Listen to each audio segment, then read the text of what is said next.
Hi, everybody. It's Don Davis here, one of your co hosts for Supply Chain Secrets. And just giving you a little recap and rundown of the show we just recorded. We had Mark Szakonyi from the JOC, which I thought was a really good show. We had a really good conversation. We started off talking about his background, and I was asking some questions about media in general and how that's evolved because I've been fascinated watching how things change. And a lot of people were surprised I actually knew what TikTok was, but I do. And anyway, we talked about media, but then we got into some surprises over what has happened over the past few years and what's his perspective, having been at the JOC for over 10 years now, and what's his perspective. And then we started to get into how his outlook for the future is based on some of those things he's been hearing at the JOC. I think JOC has access to quite a bit of information. Mark talked a little bit about how he gets bits of information off the record.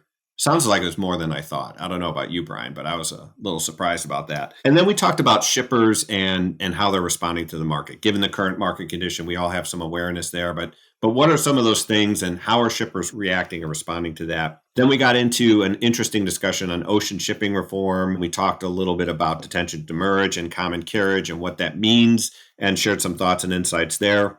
Then we got into TPM discussion. I think we're all excited about that. And Mark shared some insights there as far as what we can look forward to.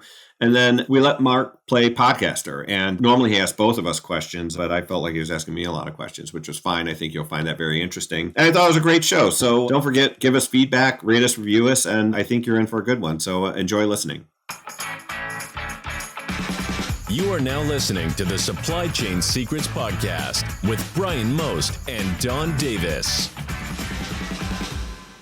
Hi, everyone. I'm Bryan Most, SVP of Retail Strategy at NYSHEX and former VP of Supply Chain at Walmart. And I'm Don Davis. I'm the Senior Vice President of Carrier Strategy here at NYSHEX and former executive of Hapag-Lloyd and CMA CGM. And we're back again with our podcast, Supply Chain Secrets. Today, we're recording in mid-January, and winter has certainly set in here in Arkansas. Don, I woke up to temperatures in the lower teens, and I think the forecast for tonight is to get into single digits, which doesn't happen here very often. What's it like in the Northeast? Well, when you said winter in Arkansas, I was wondering, does that even exist? I think for most people, they're like, come on, man, winter in Arkansas. But no, yeah, today it's lovely, 30 degrees. We started having some more snow, so that's always a good time. But it's been rough. It's going to be cold, it sounds like, this winter, and fair share of snow. So no fun for winter here. So get ready, huh? Well, Don, you and I are excited about today's show because, we've been talking about making plans for an upcoming industry event. And I know many in the supply chain industry are doing the same. TPM 22 is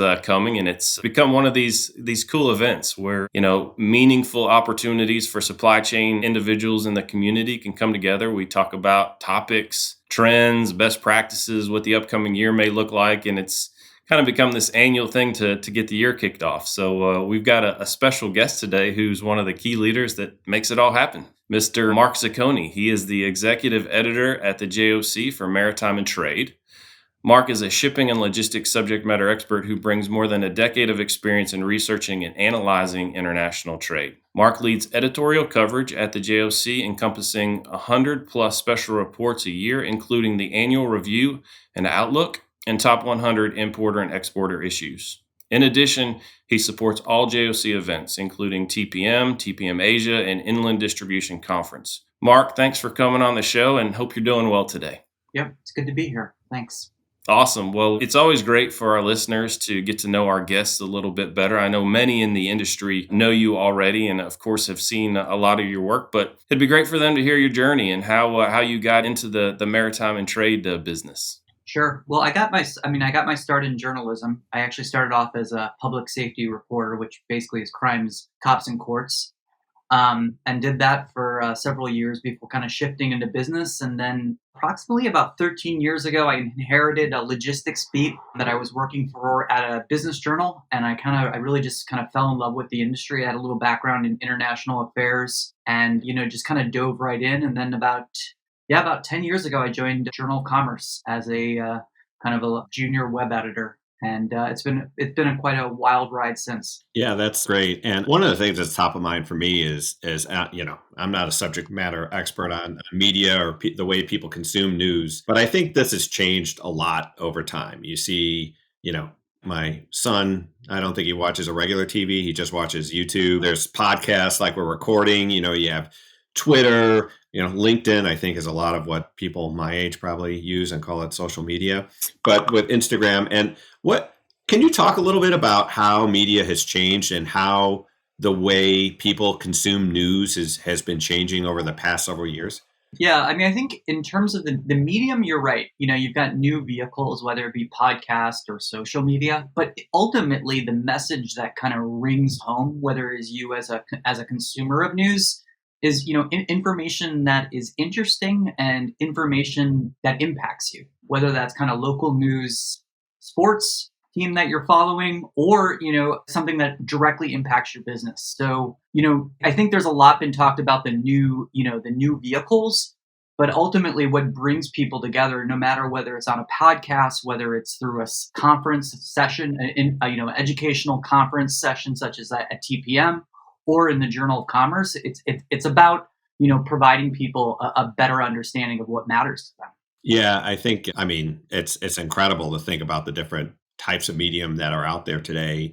And it seems a little bit like, the duration of these things have shortened significantly. I mean, I think, there's all these TikToks and things, and some people probably get their news from TikTok, not me, but the whole idea of like reading a newspaper or sitting through a 30-minute newscast it seems like that has really changed. And do you think that do you see that it's continuing to evolve? Do you have any thoughts around like is there something to this like people have maybe shorter attention spans, they don't want to spend the kind of time or what's your perspective? I think they do, but I think there's a big difference between your popular general news and news that you need for your business. So I think about my own life, and I have a lot more patience reading something in depth when I know I'm getting like valuable information out of it. So I think yes, people's attention span. So you've got to get to the point faster, whatever medium you have, and really capture that and explain exactly why it matters. But I do think there's particularly if I look in the logistics industry, yes, things are getting faster. And yes, you're seeing, TikTok and podcasts and YouTube. But ultimately, the only way to really get that information is to kind of sit down and take it in. And, with what we're seeing in the industry and how fast this industry moves, you know, people are willing to do the time and kind of really take it in. You just got to find out what the best vehicle is for them. Mark, you've been doing this for a while now at the JOC, over 10 years, and I just wonder. I mean, obviously, people who are in the industry have consumed supply chain type of news, but I mean, over the last year, it certainly has become now front page news. It's become national media. It's become nightly news, and I just wonder, from your perspective, when you look back, what's changed, what's maybe stayed the same, and what's ultimately surprised you about just kind of how things have evolved in the sector since you've been covering it. Well, I think it definitely a surprise in the sense that it's gotten the headlines it has in terms of the general population. But looking back, it's not that surprising. I mean, it's something that touches all of our lives as consumers, or in our businesses, or in our other other types of lives. But also, it's something that for me at least is visceral. Like there's something about these massive physical gigantic ships or canals moving freight. And I think people like that. In terms of like what's changed, funny enough, from our standpoint, like this has been our world for, nearly 200 years. So at the Journal of Commerce. So not a whole lot's changed. It's gotten more exciting. It feels like almost like breaking news for 2 years straight. But how we approach the news and what we try to provide our readers hasn't changed. And what's been really interesting to me is that when you've got a spotlight like you have on logistics and shipping, there's a lot more information and the noise gets louder. You're seeing the major publications come in and do some good reporting. You're also seeing some of the smaller B2B publications kind of diving in. And I think it's very exciting, but for us on our team, we're entrenched into this industry. So for us, the interesting thing is kind of going even deeper, because so much of what the big news outlets have written about, or even some of the smaller outlets have written about. I mean, we wrote about this a year ago. Like, we were saying this 18 months ago and reporting it. So what we're more interested in is trying to figure out what's going to happen. And fortunately, we have a very senior veteran team of people that have deep connections in the industry and also have great data at their fingertips. So when we want to find that question out, we go and talk to some of the major players in the industry, most often off the record. But for us, that's the exciting part. Yeah, it's just it's one of those things where finding the right people, and then again combining these perspectives together, into something that's cohesive that you can then share as a perspective is really, really important, especially when maybe the actors and characters in the story have stayed the same. You've kind of got shippers, you've got carriers, you've got regulation, you've got kind of ports, etc. But the storylines change, and certain things become more important versus others, and finding people who can help, as you said, project forward what it might look like is can be difficult. But do you find people are more willing to share openly today than maybe they have, or has that remained fairly constant? I think it's been pretty constant. I mean, I think what's tricky with the logistics business, or just the shipping industry, in my opinion, is that it's like that old story of the blind men touching a different part of the elephant. It's very easy for folks to come in that don't have the historical understanding of the industry or have the kind of daily conversations with key players to come in and think they've got part of it. And in our industry, like, being half right is almost as bad as being wrong, at least in my belief. So it requires a totality of understanding of where the different players come from. And it also takes like a huge understanding of the nuance here. Because, I mean, for instance, like, we had a piece on, where annual service contracts are. And this is a piece that probably took about at least 5 or 6 editors, calling up dozens of shippers, container lines, contacts, getting a sense of where things are. And, the only way to do that is to understand where we were in past cycles and to have a varied enough view and to understand all the different things, because this Trans-Pacific service contract cycle is like nothing we've ever seen. And trying to get that and understand, get your hands around what is exactly happening is a delicate task. But it's also a very interesting one too, because it really forces you to reach out to the people and say, hey, what is happening here? Yeah, I think that's so right to talk about the nuance and understanding the totality, as you say, because I think for a lot of people, I mean, for some people, they come in and they're brand new to the industry and they're like, what is going on? I think for some of us who've been around for a while, it's certainly changing. And I think things are a lot different, but having that perspective of how things used to be and comparing that to today, I think gives you a lot of perspective, and you can hit on those notes. But along that, at the JOC, I think you're exposed to a lot of different types of information. You're talking to a lot of people.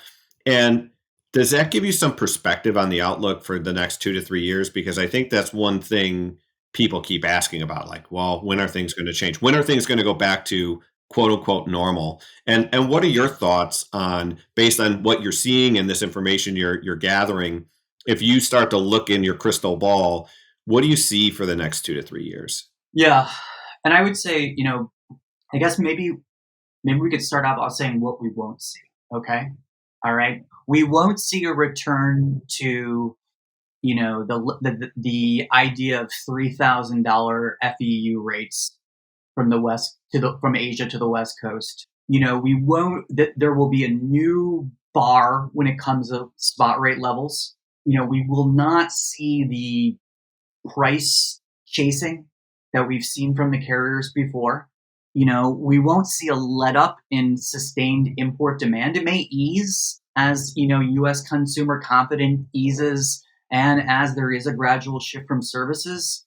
But, this idea of, more or less than container load for direct to consumer is only going to build. And that's going to add different complications to the supply chain. And I think, when it comes, you're also seeing a lot in business media, and actually the Financial Times and The Economist have both had great reports on this, is that, once again, it's the total cost of the supply chain, and cost will drive down the best intentions during a crisis. So it's all very easy for us to say, hey, we're gonna change our sourcing, we're gonna have more inventory, we're going to build more flux into our supply chains, but ultimately cost pulls that down. So what I'm saying here is that yes, there are going to be lessons learned. The environment's going to be completely different, but the same pressures are going to happen. So you're going to still have this environment that's very ripe for volatility because you've got carriers controlling the capacity well.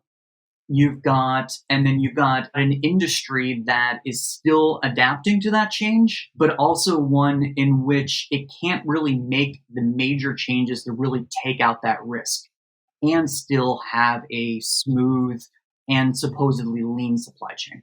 So on that, I mean, I think you're right. I mean, I don't think $3,000 rates, forget it. I think the spot market has completely changed. And I think carriers understand that, like, hey, we can be profitable, right? After years of just scraping by and not making money, now that they've recognized that. But there's some people who might say, like, hold on a second. I know all this capacity is coming. Looks like we're headed towards oversupply. I think things are going to go back to normal. If I'm one of those people and I'm talking to you, what would you say to me if I present that to you as why I think it's going to go back to this, what I think normal is? One, I would say, yes, you're right in the sense that the order book in terms of the existing fleet is the highest it's been in 5 years. But there's a couple things that temper that. One is that when the major injection of capacity comes in 2023, that coincides with new regulation coming on the international side to reduce emissions. And, unless they're making some groundbreaking research on methane in the next 18 months, the only way for these container lines to really meet these regulations is going to be to slow steam. And when you're slow steaming, that requires more vessels into a loop. So I would say, that's going to blunt some of that new capacity coming in. Second thing is, without a major regulatory change, these alliances have allowed the carriers, what they really do is not only fill up the ships better, let them use their assets, but it also it slows down their worst instincts in terms of throwing more capacity into the trade. And then I guess the third thing too is that the changes besides, unless it's bad behavior from the carriers in the sense of this saying, hey, we saw the profits here, we saw the control, we want to just kind of throw it in the wind. There's not enough new entrants to kind of upset the apple cart. You've got some more regional Chinese carriers coming in, but the big carriers still handle bigger market share. So what factors would push those carriers back into over ordering? I would say, pressure from sovereign governments to keep the shipyards busy, or maybe increase state backing to order more vessels to ensure that the country's exporters have a smooth supply chain. But we're not seeing signs of that. So that's what leads me to believe that, if you look at most factors, yes, things can go awry in the sense that there could be a major new player that comes in and starts a price war, or you could have, a huge crash in demand. But, those things holding steady, I think it's still going to be pretty tight. And more importantly, even if it's not tight, the carriers can keep it tight. It's something that Don and I've talked about a couple of times on here, Mark, and we would tend to agree with, the structural, changes that have happened that have created this environment, to your point, where carriers have this ability to even, manage capacity if needed. They've become fairly efficient around, emitting ports, blanking sailings, partly because of congestion and other things, but obviously they've learned a lot over time. And so if there's general consensus that volatility probably still exists for the next 12 months or beyond, maybe we talk about it from a shipper perspective. You and I have had a number of discussions about shippers' mindsets and perspectives. And I'm sure you've seen and heard all kinds of crazy things that shippers have done over the past year and a half to kind of keep freight moving. When you talk to shippers, are they still, being very tactical about these things and being creative, or are they actually putting in longer term strategic plans to build resilience and diversification? We hear those terms a lot, but do you see shippers that you talk to, putting longer term plans in place to deal with this volatility? I mean, I would say it's a mixed bag because I'll tell you the shippers that I talk to are usually tilting far more to the sophisticated side. So they're talking to me because this is on their minds, and it's probably been on their minds for many years. And they're probably some of the same shippers that you're talking to, Brian, So, but I also understand when I'm talking to carriers and forwarders that there's a whole world out there of BCOs that are not in my Rolodex. And I have to believe that they're not going that same direction. So where we are as an industry, I have to say that the majority of more and more of the shippers I'm talking to either are more cognizant of it, and at some times, and I would say in the last 12 months, they've got more CEO, C-suite backing. Mm-hmm. Now, I think you see that a lot in terms of like, hey, charter this feeder vessel. It doesn't matter. Like the CEO steps in. And I guess that goes back to my question, my rhetorical question earlier here, is that when this crisis kind of diffuses a little bit, will the C-suite interest and a willingness to kind of throw money at it, will that change? Yeah. One of the other things that has emerged over the last year or two too is this term of kind of becoming this shipper of choice. I mean, you're starting to see it everywhere. And to your point, more sophisticated shippers have either had this on their mind or been working towards whatever the attributes they or their carrier partners would consider to be a shipper of choice. But I think it's becoming more of this broad topic that to your point that maybe less sophisticated shippers or mid-size or smaller shippers are starting to see that if carriers are going to make decisions and commitments to people who are this perceived shipper of choice, maybe I should consider it. Do you also see this this adoption or this recognition that as a shipper I need to do certain things in this market if I want carriers to kind of commit to me?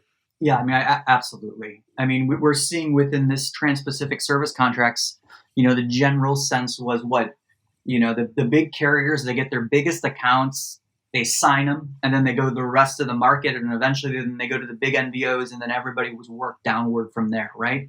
So it seems from our reporting, when we're talking to the carriers, what's happening is it's not so much about size, it's about where you match up in terms of how well you are in volume forecasting, whether you delivered the cargo, does your cargo work into that carrier's network, what are your flows like, all of that kind of stuff. So they're going to that shipper of choice to lock down that contract. And then what we're going to see in the next couple of weeks is they're going to go to the lesser shippers of choice and try to sign those contracts, which is, back to that Trans-Pacific service contract story I was talking about. Like that's a new dynamic. Yeah, I think it's something Brian and I have talked a lot about on this show is shipper of choice and the carrier behavior. And I think it's really cool that you nailed it, really how that has worked traditionally over time, that you have, big shipper, rest of the BCOs and then NVO. Right. And I think, part of all this stuff that's been happening has caused quite a buzz in DC. And I think the JOC has been covering some of the happenings in JOC. And with this idea of shipping reform, I mean, what are your thoughts on shipping reform? And is there anything that's top of mind for you that I don't know about all this other stuff that they're talking about, but this one area, boy, that is ripe for some change and could use some reform.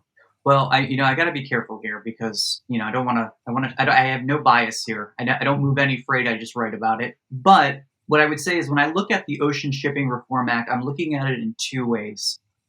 First, I'm looking at it from a detention and demurrage standpoint. And really what you're talking about there is tilting the power back to the shippers and putting more of the onus on the carriers to get all their information in line before sending out a detention and demurrage bill. And I think whether that's simply, and that we understand that that's going to probably be in the Senate version as well. It's already passed in the House version. If that happens, that's going to be big. And you can debate whether it's good or bad for detention and demurrage. And importantly, it's not eliminating detention and demurrage. They're still going to be able to use that as a way to incentivize the movement of cargo. They're just not going to be able to send the billing as quickly because they're going to have to gather more of that information.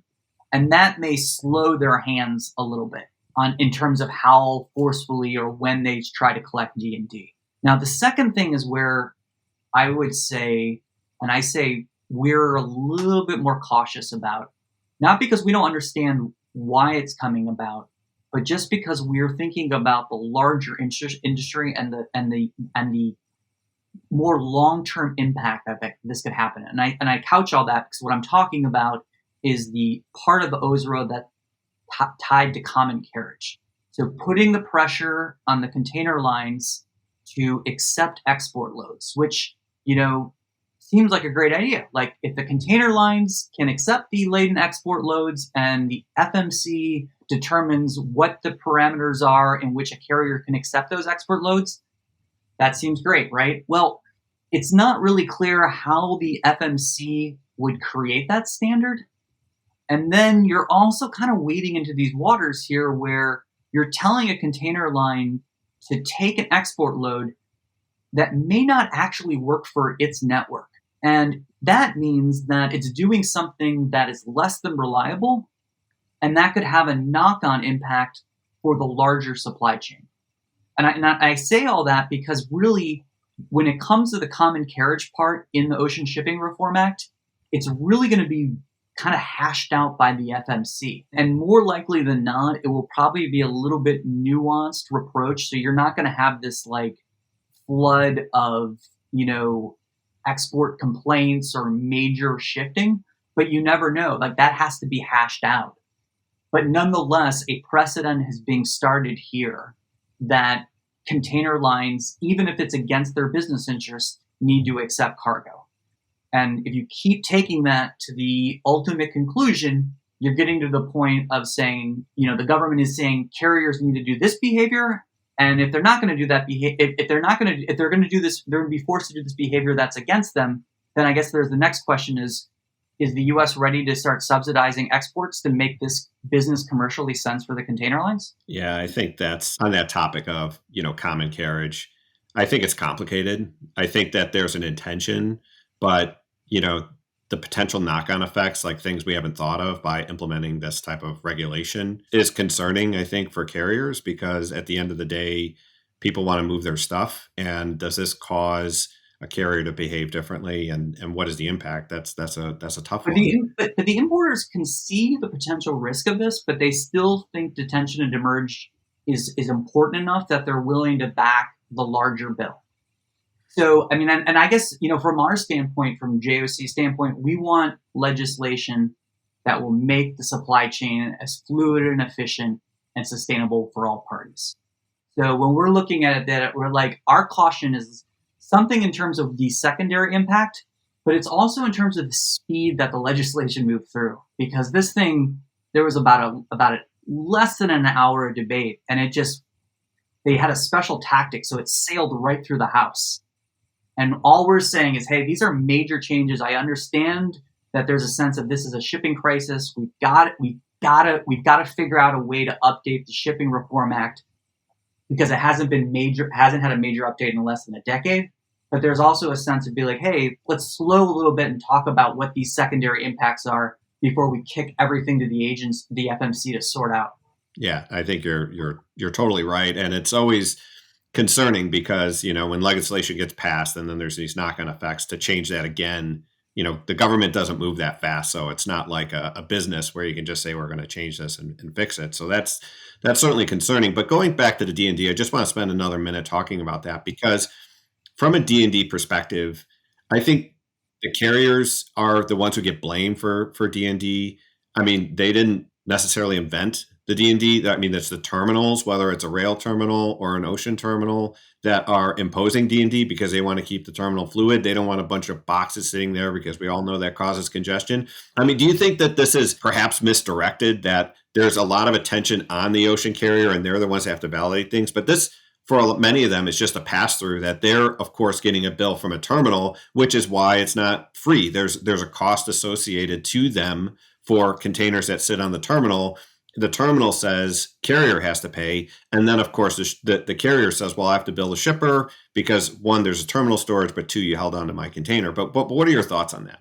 Yeah, I mean, I think a lot depends on each carrier. There's carriers that are absolutely fantastic in terms of ensuring the accuracy of their billing before sending it out.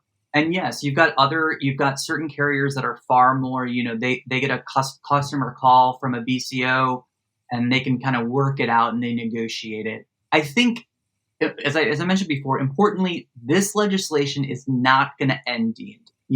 What it's going to require is that before the marine terminal and or the carrier sends out that storage fee bill, what they've got to do is certify that all the information that they are including in that is accurate. So they know exactly when it was dropped off, when it was released, not when their systems originally said it was going to happen, when it actually happened. And then that can make the case, and they can say, hey, is it realistic that BCO or consignee should have gotten that cargo or not?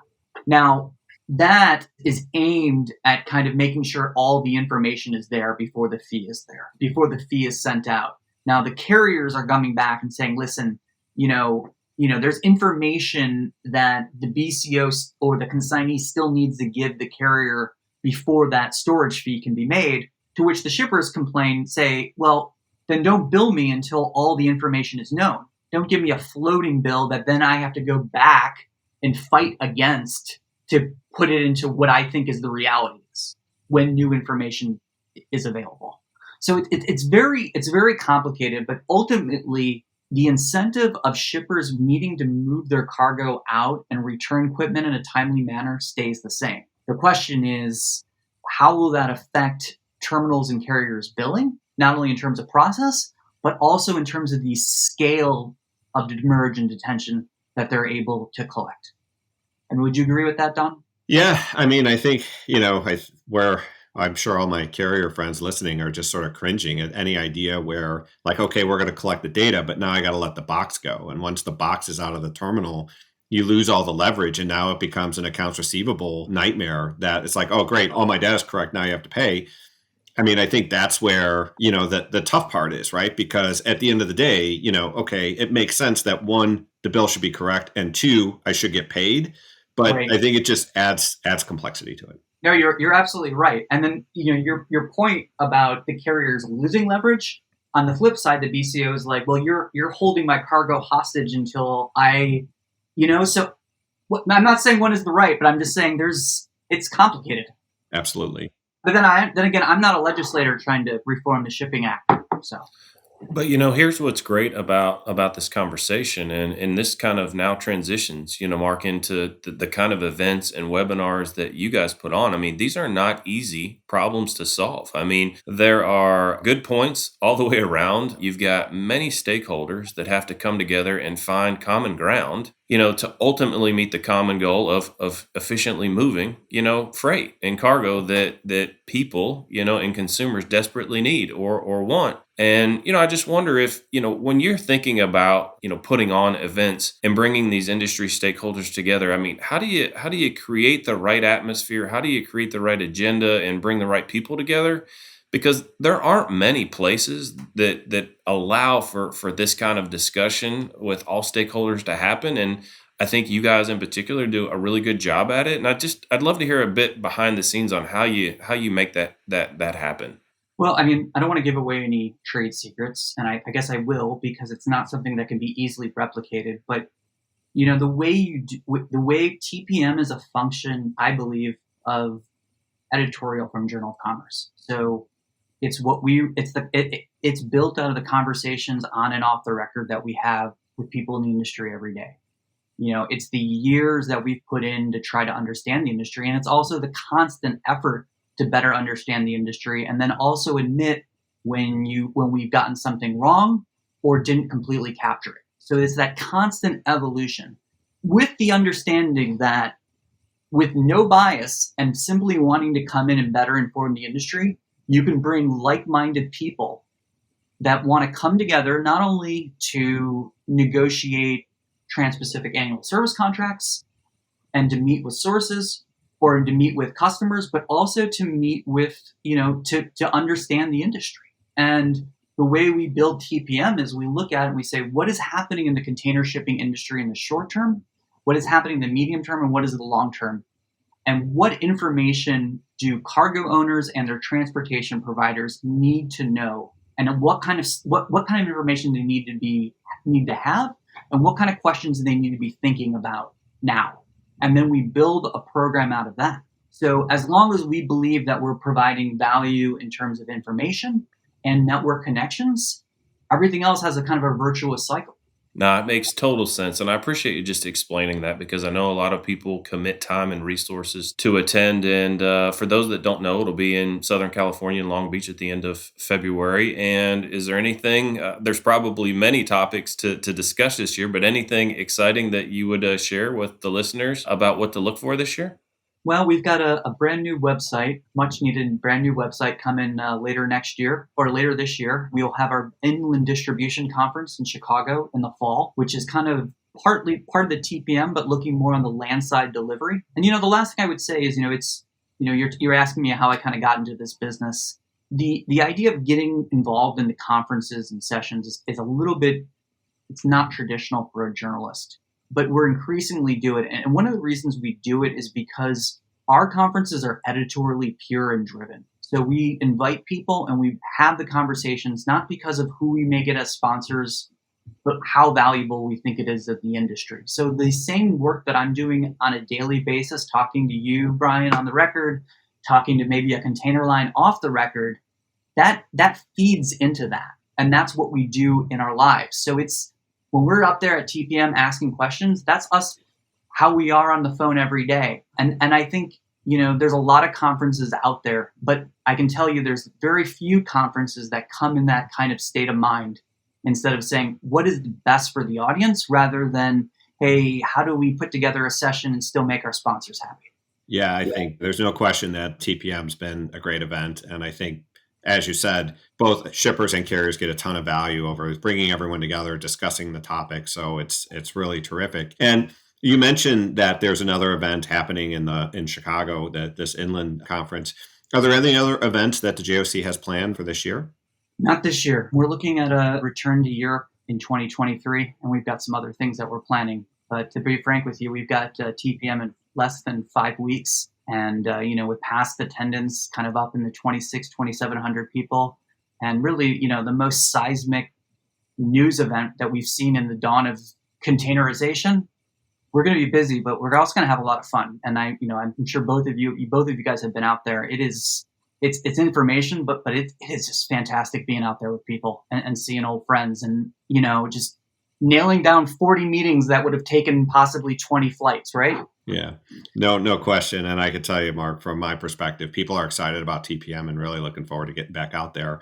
But I think we're at a point in the show, Mark, where we like to turn things around and we give you the opportunity to be the podcaster. And is there anything that you'd like to either ask Brian or myself about anything that's on your mind? And here's the thing, Mark, you ask me questions all the time. So think of some tough ones for Don on the carrier side. All right. Yeah, I got one, Don. Oh, boy. All right. So, rightly so, when you're in an executive position as a North American container line, there's certain things that you just can't say, right? It's just too polite to say. Now that you're out of the carrier seat, what are some of the thoughts that you have about the industry that you may not have shared, say, when you were still at HAPAG? Well, that's such a great question. And if I still worked at HAPAG or really for that matter at CMA, if you asked me a question, my response would be nothing, because you're not really allowed to talk publicly. It's very controlled in their corporate offices on who can say what to who. But I think in this role, it's certainly been great that I can speak with an open mind and talk about some of the issues. I think what's been fun about having the show is I can bring some perspective from a carrier point of view. And whether it was positive or negative, you weren't able to really say anything. And what I'm able to do is really shed light on the carrier's thought process, that maybe some things aren't as easy for the carriers. I mean, and I like to share that perspective of, for a long time, these are companies that didn't make money and they had to make tough decisions. They were a cost-driven business. And while they had tried to provide a higher level of service, that typically wasn't paid for, that customers weren't willing to put up more money for a different level of service. Now, you can have some expedited services with like Matson and APL, and those things have worked. But in general, I mean, you look at like the Maersk Daily and things like that, it wasn't successful. So I think to talk about that kind of forces the carrier to be more cost focused and really make decisions based on cost. So if your revenue is low and you're getting rolled a lot, well, it might have something to do with that low rate you're paying. So I think it's about just being able to speak openly about that perspective. And certainly, I can be critical of the carriers too. And I think there's things that they wanted to do that they just weren't able to do. But again, it's been a tough environment for the carriers for a long time because they've been so cost focused. And I think it's interesting to see this new environment where they're now making billions and the types of things they're doing, whether that's terminal investment or they're buying forwarders or whatever they're doing. I think that's interesting to see a different perspective because I think again there's a question of how long it's going to last, and I think carriers are going to try and make it go as long as they can, but hopefully it'll be a stable point where they can make a profit because I think it's good for the industry if the carriers are making money. So I got a question for you, and this, maybe it's a little bit more rhetorical. So with that, what is it, 200 million in profit for 23 and 22? I think Drury is the estimate. Do you think they're going to use the majority of that to improve service, or will they use the majority of that for acquisitions and paying down debt?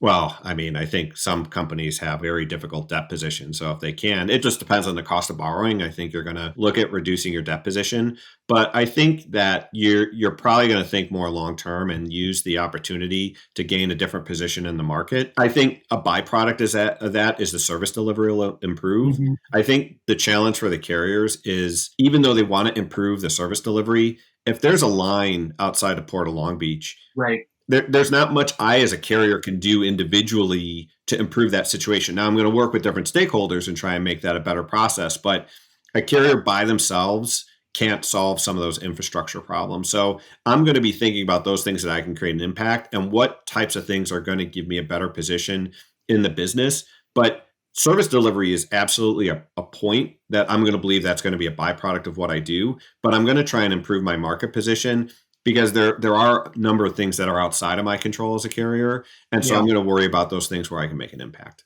Yeah. No, I mean, that makes sense. Yeah, I mean, I think the other thing that we're trying to figure out too is just, how much of the investment is going to go to decarbonization.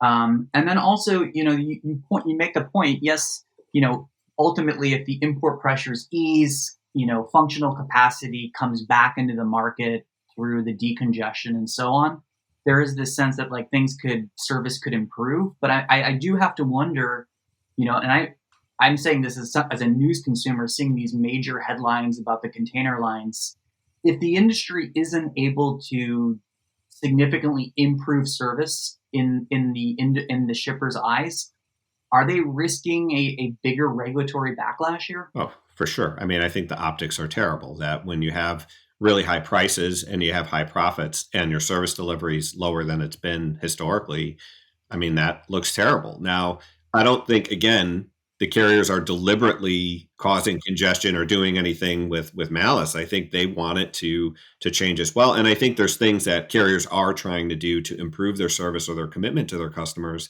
But I think it's a difficult environment. And I think, the carriers are, of course, the face of it because, again, they're the ones making a lot of money. They're the ones that have a low on-time performance. But I think carriers are working hard to try and fix what they can within their control. And, my sense is that carriers really want the service to improve. Do you have any questions for Bryan, by the way? I don't mean to monopolize. I'm very interesting, but, I love taking questions. But Bryan, he's also likes to field questions too. All right. I got one for you, Ryan. What kind of best-in-class shipper things were you doing at Walmart that have now kind of become, bullet points for most medium-sized shipper worth their salt?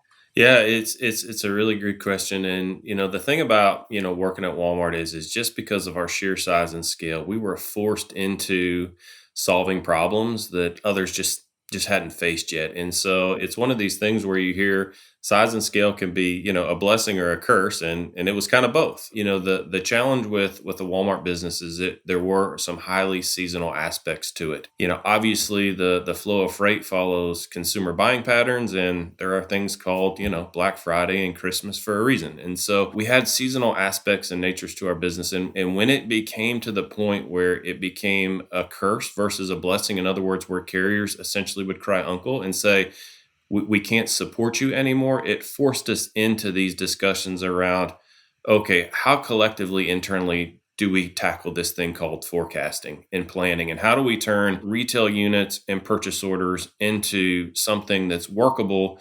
Because carriers care about container volume and they don't really care about pieces or shirts or TVs. And so we had to go through this whole process of learning how to, forecast our own business and collaborate internally across stakeholders from procurement to sourcing to the merchandising plans to how the freight needed to be arriving at stores for certain events. And it led to this whole effort around being able better to forecast and then plan and allocate across carriers where it was complementary with the services that they were offering. And it started to open up this whole area of, hey, look, yes, we both negotiate as hard as we can for the most deals on behalf of our companies, but it doesn't mean inside of that structure, we can't find mutually beneficial ways to share information and collaborate and be as efficient as we can with each other. So I think now as you hear those things about being a shipper of choice and being willing to share information and forecast and plan and kind of find these wins between, shipper and carrier, I think those things are becoming much more of the norm. Whereas when I think we were doing it 15 to 20 years ago, it was fairly new, and even both sides, had concerns or trust issues until you kind of, get this more strategic, longer term alignment and structure versus a transactional approach. So I think, you're starting to see that move, as you said, more from just, the more sophisticated shippers now to more of this mid-market and lower market, purely a function to say, if I want to have direct relationships with the carriers, I'm going to have to become this kind of shipper. And so I think that's accelerated the adoption. Yeah, and hopefully it's not too late because, I'm looking at an analysis from Lars Jensen on Journal of Commerce, JOC.com today. And, he's painting a picture of, your top 5 shippers, including Walmart, that were just fine in terms of their inventory and getting goods in. And they're reporting to Wall Street just how everything's going. And then you've got that, the silent majority, maybe, of shippers that are saying, it's giving you a price point where I've got to actually realign how I do business because my landed cost is no longer sustainable. And, that same thing can be said on the export side, even if the backhaul rates start easing up. So, yeah, I think there's going to be, there's definitely stuff that they can do in terms of contracting and negotiating, but I think it's a little scary to think that the actual equation of ocean container shipping may be changing enough to push certain people out of the market. Yeah, again, it's going to be a great topic. I think the collection of people you'll have at TPM and, the different streams of discussions will help answer some of those questions. So certainly look forward to it. Good. All right. Well, thanks, guys, for having me. Yeah, Mark, thanks for coming on the show. I think it was a great show, great discussion. And to our listeners, don't forget, rate us, review us wherever you find our podcast, Apple, Spotify, or wherever a podcast is found. Thanks for listening, everybody. Thanks for listening to the Supply Chain Secrets Podcast. Make sure to subscribe to the podcast on your favorite podcast network.